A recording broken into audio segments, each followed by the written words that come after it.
You're probably wondering the types of questions they ask in a maths interview at Oxbridge. This is potentially one of them, or at least the start of one of them. My name's Jamin. I studied maths at the University of Oxford, and now I help students who are in your position who want to go and study maths get into Oxford/Cambridge University. This is a problem where we have a round table and n people sitting around it. What is the probability of a person A sitting exactly k seats away from person B? So I'm just going to imagine that this was asked to me by the interviewer, and I'm going to pretend to be the interviewee. And this is how we're going to solve it. The first thing we're going to do is clarify. So clarify anything in the question which could require clarifying. So here I could say, okay, so I'm assuming here n and k, they're positive integers. Are we assuming they're fixed? They're like fixed, I don't get to choose them. And then they'd say, yeah, they're fixed. Okay, awesome, cool. So I have n and k, positive integers, these are fixed. And I presume here, well, k has to be less than n because um, you can't be sitting, or probably has to be less than n minus one maybe. But yeah, it can't k can't be bigger than n for sure because there's only n seats. Okay, and A and B. Just to clarify, Mr. Interviewer, are A and B fixed people, or do I get to choose who A and B are? And they say, yeah, good question. So A and B, they're fixed people. So we have n people in total. One of whom is called person A, another one is called person B, and the other ones, their names don't matter. Okay, cool, thanks. Amazing. Now, I'll go back to out of interview mode and just give you a bit of analysis. It's really important to clarify a problem. So the purpose of this video is not to show you how to solve this problem, it's how to present yourself in an interview. So you want to clarify anything that maybe the interviewer hasn't clarified. And actually, sometimes in the questions, they'll deliberately leave them slightly ambiguous to ensure that you clarify. So they'll almost leave you, a little bit of meat on the bone for you to then go and attack. So do be mindful of the way that they ask you a question. If there's anything whatsoever that you haven't understood, clarify. Equally, if you think you've understood it, just repeat it back to them or make it clear to them that you have also understood the problem. Okay, let's go back to interview mode. I'll be the interviewee. Okay, amazing. I think I understand the problem. So, a couple of ideas I have. Firstly, maybe what I could do is just mess around and try some random values of n and k and just see what happens. And maybe I can spot some pattern. But perhaps that could take some time. I'm not too sure. But another idea that I have is maybe fixing n to be some number and then just seeing what happens as k varies for that fixed value of n. So as I make k go from 1 up to maybe n minus 1 and just seeing what happens there. Oh, actually, now that raises a question or a concern.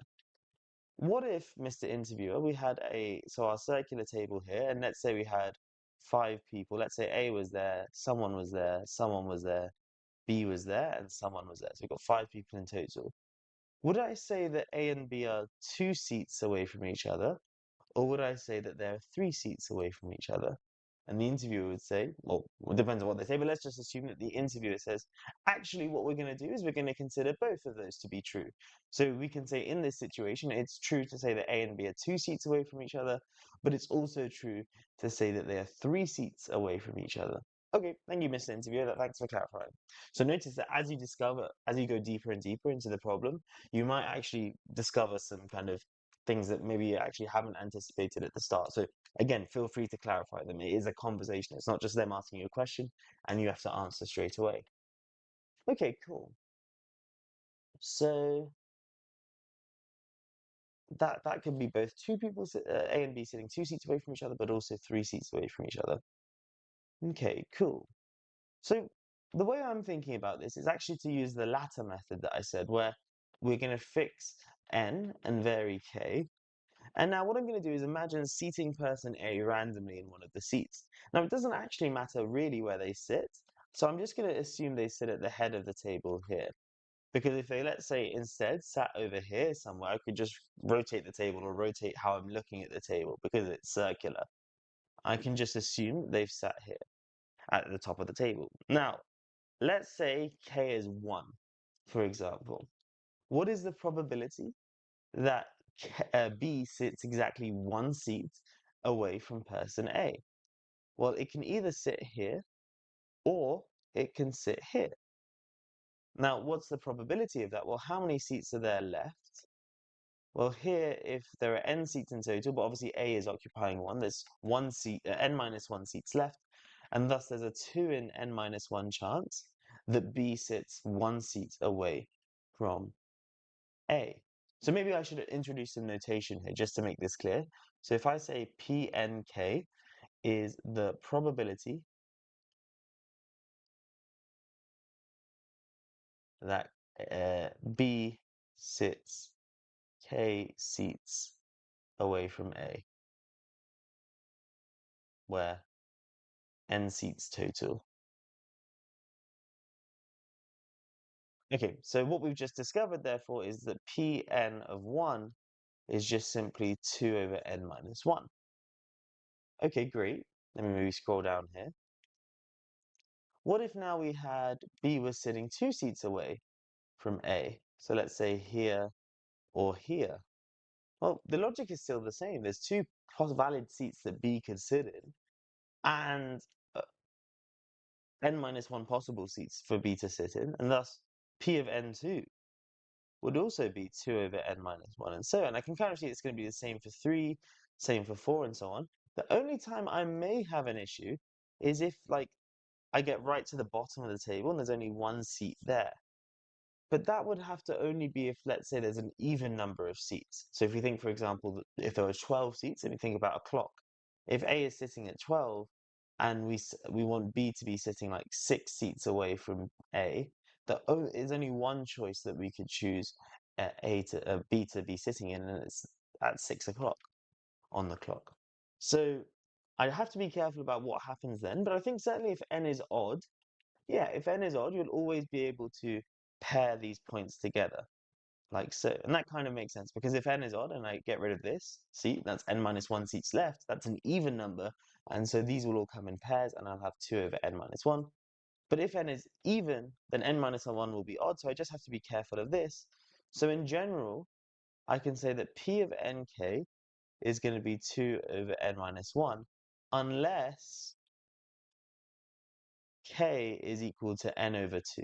So we're looking at this point where we're halfway, like diametrically opposite, in which case we have p of n k, which would be p n over 2. That's just going to be 1 over n minus 1, like so. And that answers the question. So the probability will depend on n and k, but most likely it will be 2 over n minus 1, unless we're in the very special case where n is even and k is equal to a half of n, in which case the probability will be 1 over n minus 1. Amazing. And that is how you answer an Oxbridge maths interview problem. This type of problem, I imagine, may firstly also know this, it's not like you answer this and then they score you based on your response on this. There'll be follow-up problems. There may be additional questions. They may point you in other directions. They may, maybe what I assumed that the interviewer would say would be slightly different. Maybe they don't want you to assume that n and k are fixed or whatever. Or maybe A and B aren't. Or yeah, maybe one other thing I should have asked is, are A and B randomly sat down here? So are we assuming that these n people are kind of uniformly distributed around this table? I probably should have asked that. In fact, I definitely should have asked that. So that's actually one way I could have improved that bit of self-reflection, which is always good. Anyway, so the crucial things to take from this, again, this video is not here to show you how to solve this problem. It's here to show you how to address it in an interview style. So firstly, making sure you clarify the problem. Anything that's in the problem that you don't understand or that could be ambiguous, clarify. Also, cheeky tip, this also stalls a little bit, buys you a bit of time. Then what I did is I presented a few ideas that I had. So I said one of my ideas was to maybe try some values of n and k and see what happens. I didn't end up doing that, but I still presented it as an idea. Very, very crucial. Secondly, my second idea was, okay, I'll fix n and see what happens for various values of k. And I ended up going down that route. And went down that route, explained my reasoning, and also one good thing is I introduced some notation because I could see that I didn't want to keep consistently writing out the probability that B sits 4 seats away from A equals this. So introducing some notation, A, makes you seem a bit more professional, but also saves you a bit of time in the long run, saves you a bit of writing in the long run, which is good. And then you can it makes it a lot easier to kind of write down a formula or whatever. Okay, awesome, amazing. Really, really nice problem there, and easily generalizable. So they could ask you, okay, what if now it's not a circular table, it's now in a line? Or what if we now have three people, A, B, and C, and we want all three of them to be K seats away from each other. This also, by the way, is a really good way to practice interviews. So if you get a question like this, if you're working through the TBO problem booklet yourself, is see if you can generalize the problem, because that's what they're going to be doing in interviews. They're going to ask you follow-up questions. They're going to make the problem more interesting, a bit more difficult. So ask yourself these questions as well, and you'll get good at kind of preempting what a general pattern is. So here, a really nice way is to, well, yeah, introduce more people around the table and see what happens then. Anyway, if you're looking for some more in-depth interview support, last year I had 13 students, 12 of whom received Oxbridge offers. If you're looking to get similar results, join my interview preparation program. I'll leave a link for that in the description below.